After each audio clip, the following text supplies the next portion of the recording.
Et en justice, la peine de mort requise contre l'ancien président de la République, Joseph Kabila, est à la une des débats à travers les médias, mais également à travers les partis politiques de l'opposition qui s'opposent d'ailleurs à ce procès qu'ils qualifient de politique. C'est le cas de Fabien Joseph Ilunga qui s'est exprimé.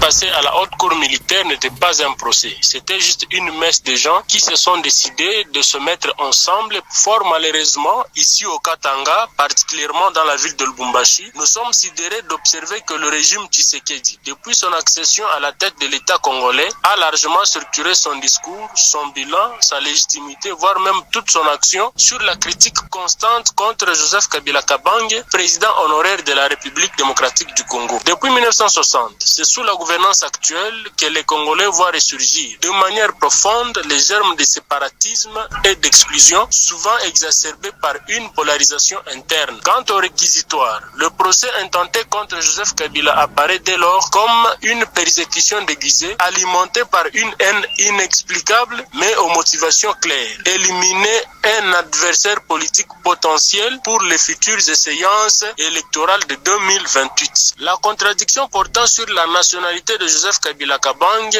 est frappant. Vouloir priver ce digne fils de Mzee Laurent Désiré Kabila et de Maman Sifa Mahania de ses droits fondamentaux et libertés tels que garantis par la Constitution de 2006 revient à bafouer les principes même de notre République et de notre nation. Comme l'avait souligné en son temps Nelson Mandela, ancien président sud-africain, priver quelqu'un de ses droits fondamentaux, c'est nier son existence. Joseph Kabila, à l'état actuel, est privé de tout. Sa femme, ses enfants, sa famille, ses frères, voire même de ses biens. Appliquer cette logique à la contestation de sa nationalité congolaise est tout aussi inacceptable. À l'état actuel des choses, seul le dialogue inclusif et véritable peut sauver ce pays.